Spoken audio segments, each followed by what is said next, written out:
एक युवा जब फौज में भर्ती होता है तब वो ये तो जानता है कि मौत कभी भी दस्तक दे सकती है, मगर मौत के बाद उसकी खोपड़ी, उसका कपाल लंदन के एक म्यूजियम में नुमाइश का सामान बन जाएगा। उसका कपाल एक म्यूजियम में सिगार बॉक्स के तौर पर इस्तेमाल किया जाएगा। फिर म्यूजियम से वो कपाल एक पब पहुंच जाएगा, शराबियों की सिगरेटों और सिगारों को बुझाने के काम आएगा। किसी सैनिक का इससे बड़ा अपमान और भला क्या हो सकता है? मगर यह अपमान हुआ है एक शहीद का, आजादी की लड़ाई के एक वीर योद्धा का, जिसे पहले तोप से उड़ाया गया, फिर उसके सर की चमड़ी उधेड़ी गई और फिर उसके कपाल को जंग की ट्रॉफी बना दिया गया। आज आजादी की लड़ाई के एक शहीद का सिर पिछले 165 साल से वतन वापसी के इंतजार में। एक ऐसा शहीद जिसकी शहादत को न सही पहचान मिली और न ही सम्मान। ये दर्दनाक कहानी है 1857 के विद्रोह के एक वीर सेना नायक आलम बेग। कहानी का जन्म होता है सन 1857 में, जब पूरे भारत में क्रांति की एक लहर दौड़ रही थी। तब आलम बेग और उनके साथियों की टुकड़ी भी इस क्रांति में उतर पड़ी। टुकड़ी का नेतृत्व बेग ही कर रहे थे। बेग तब अंग्रेजी फौज की 46वीं रेजिमेंट बंगाल नॉर्थ इन्फेंट्री में बतौर हवलदार तैनात थे। आलमबाग की तैनाती उस वक्त मियामीर में थी, जो अब पाकिस्तान में आता है। दरअसल अंग्रेज कर क्या रहे थे? ये जो बंदूक का कारतूस होता है उस पर जानवरों की चर्बी लगा रहे थे, और यही बेग और उनके साथियों के धार्मिक विश्वास के खिलाफ था। अंग्रेजों की बुरी नीयत को भांपते हुए उन्होंने 1857 में अंग्रेजी हुकूमत के खिलाफ बगावत कर दी। आलम बेग के साथ उनकी रेजिमेंट के करीब 500 से ज्यादा सैनिक थे, जिन्होंने विद्रोह का बिगुल फूका। ये सारे सैनिक पंजाब की तरफ बढ़ रहे थे, रावी को पार करके अजनाला पहुंचना चाह रहे थे। तब अंग्रेजों ने चारों तरफ से इनको घेर कर गिरफ्तार करने के बजाय गोली मार दी। न मालूम कितने ऐसे वीर सैनिक थे जो रावी नदी के बहाव में बह गए। बाद में इनमें से गिरफ्तार करीब 282 सैनिकों को कोर्ट मार्शल नहीं किया गया, सीधे गोली मार दी। क्रूर अंग्रेजों ने मारे गए 282 सैनिकों के शवों को उनकी वर्दी, उनके मेडल के साथ अजनाला के एक सूखे कुएं में फेंक दिया।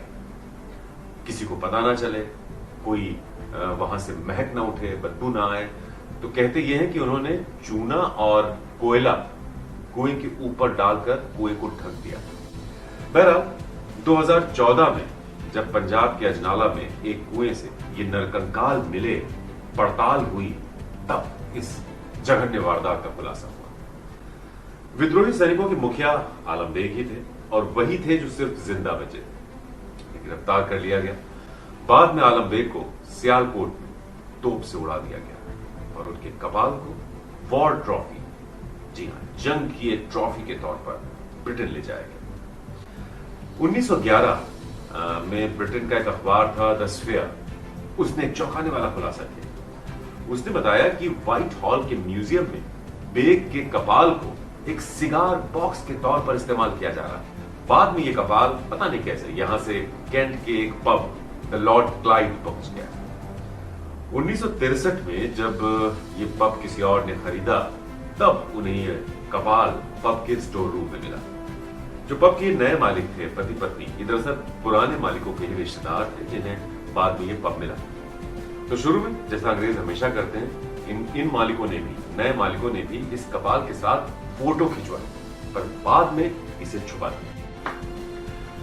दरअसल पब के मालिकों ने जब ये कपाल देखा, तब उसके नीचे का जबड़ा गायब था और जो ऊपर के बचे हुए दांत थे वो भी हिल रहे थे। पब के नए मालिक पति पत्नी बाद में थोड़ा असहज हुए इस कपाल को लेकर, और उन्होंने उसे हटाने की सोची। अब ये खोपड़ी कहाँ हटाएं, किसे दें, कहाँ रखें, ये सवाल। तो नए मालिकों ने इस कपाल को गौर से देखा तो कपाल की आंख के एक गड्ढे में एक पुरानी सी चिट्ठी मिली। जब उन्होंने चिट्ठी में लिखी जानकारी को देखा तो पता चला कि इसमें एक पूरी इबारत लिखी हुई है। तफ्तीश शुरू की उन्होंने, इंटरनेट की मदद ली, लेकिन इंटरनेट पर कोई जानकारी नहीं मिली।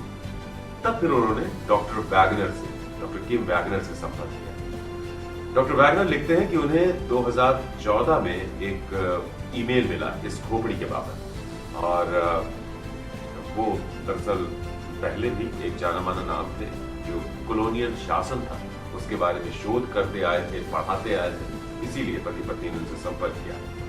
तो डॉक्टर वैगनर ने इस खोपड़ी को हासिल करने के बाद इस पर गहरी रिसर्च की और फिर एक किताब भी लिखी। साथ ही साथ डॉक्टर वैगनर ने ये सिर आलम बेग का ही है, इसकी जांच कराने की ठानी। तो वैगनर ने लंदन के नेशनल हिस्ट्री म्यूजियम के डॉक्टर हेदर बॉनी से संपर्क किया। डॉक्टर बॉनी एक बहुत मशहूर साइंटिस्ट थे। उन्होंने अपनी तफ्तीश की और फिर ये तस्दीक की कि ये सिर एशियाई मूल के करीब 30 साल के किसी मर्द का है। जांच में यह भी पता चला कि ये शख्स करीब 5 फुट 7.5 इंच लंबा था, स्वस्थ था। डॉक्टर बॉनी ने यह भी बताया कि जो कपाल है उसके ऊपर यानी सिर पर किसी भी तरह की चोट या रगड़ के कोई निशान नहीं। ये एक अहम डिस्कवरी है, यानी मौत के बाद इस कपाल को या तो उबाला गया या फिर गलने के लिए खुला छोड़ दिया गया। सोचिए, जब खाल हटी तब इस सिर को एक ग्रिजली ट्रॉफी के तौर पर इंग्लैंड ले जाया गया। ग्रिजली ट्रॉफी दरअसल किसी दुश्मन को ताकत से परास्त करने की एक निशानी मानी जाती थी, जैसे अमूमन शिकारी उस जमाने में किया करते थे। जानवरों को जाते थे उनके परिवेश में, यानी जंगल में जाकर मारते थे और उसके बाद उनकी खाल को और उनकी खोपड़ी को अपने घरों में सजा लिया करते थे। ये उनकी वीरता की निशानी हुआ करता था। ठीक ऐसा ही आलम बेग की खोपड़ी के साथ किया गया। उन्हें तोप से उड़ाया गया, उनके सिर को या तो उबाला गया या खुला छोड़ दिया गया और फिर उनके कपाल को इंग्लैंड लाया गया एक जंग की ट्रॉफी के तौर पर। अब ये सोचिए कि कपाल किसका है ये पता ही ना चलता अगर कपाल में वो चिट्ठी न मिलती। और वो चिट्ठी मिली उस कपाल की आंख के गड्ढे से।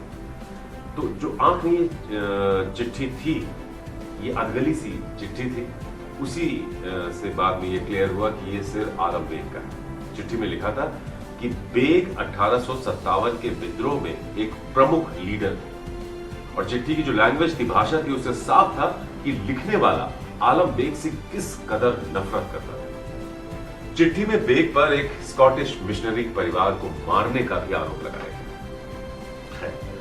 बाद में जब डॉक्टर वैगनर ने अपनी जांच आगे बढ़ाई तो पंजाब यूनिवर्सिटी के प्रोफेसर डॉक्टर जे.एस. सहरावत से संपर्क किया। प्रोफेसर सहरावत पंजाब विश्वविद्यालय में एंथ्रोपोलॉजी विभाग के प्रोफेसर थे। ये डॉक्टर सहरावत ही वो शख्स हैं जो 2014 में जब पंजाब में अजनाला में 282 नरकंकाल मिले थे तो उन्होंने ही रिसर्च शुरू की थी इस पर। फिर ये research America, Germany, Canada, Hungary और भारत के कई इंस्टीट्यूट्स ने मिलकर अंजाम दी। इस रिसर्च में जो ऐतिहासिक साक्ष्य थे और जो वैज्ञानिक साक्ष्य थे, यानी साइंटिफिक एविडेंसेस और हिस्टोरिकल एविडेंसेस, इन दोनों को बहुत ही आधुनिक तरीके से इनका मिलान किया गया।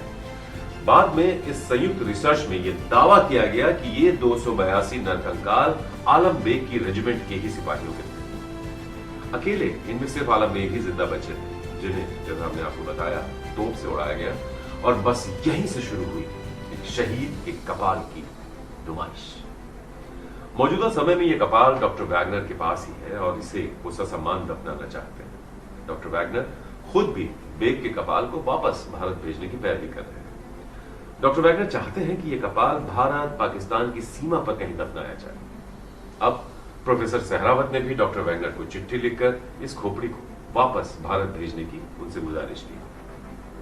अब आप ये सोचिए कि आजादी के एक नायक के साथ ऐसा अमानवीय सलूक करने वाले आज मानवाधिकारों के पैरोकार बने हुए हैं। तोप से उड़ाना, फिर सिर की खाल उधेड़ कर उसे ग्रिजली ट्रॉफी बना देना कितना जघन्य अपराध है। खुद को सभ्य समाज कहलाने वाला ब्रिटेन क्या ऐसी असभ्य और अमानवीय हरकतों पर माफी मांगेगा? आखिर कब नसीब होगा आजादी के एक नायक को सम्मान के साथ अंतिम संस्कार, एक शहीद का वो हक जो उसका आखिरी हक भी है और इस देश के वीरों की वीरता के सम्मान का सवाल भी। सोचिए, अपनी सीरीज में हम कुछ ऐसे ही औपनिवेशिक अपराधों यानी कॉलोनियल क्राइम्स का जिक्र करेंगे और फिर आप तय कीजिएगा कि खुद को तथाकथित सभ्य समाज कहलाने वाले ये लोग वाकई सभ्य थे या नृशंस, हिंसक, लालची और बेदिल थे? सभ्य ये ताकतें थी या फिर इनका शिकार रहे वो देश या वो लोग जो अपनी सभ्यता, अपने विश्वास, अपनी संस्कृति और अपने संसाधनों के साथ अपनी सुंदर सी दुनिया में खुश थे? वो लोग जिन्होंने कभी किसी दूसरे का हक छीनने की नहीं सोची। क्या यही इनकी गलती थी?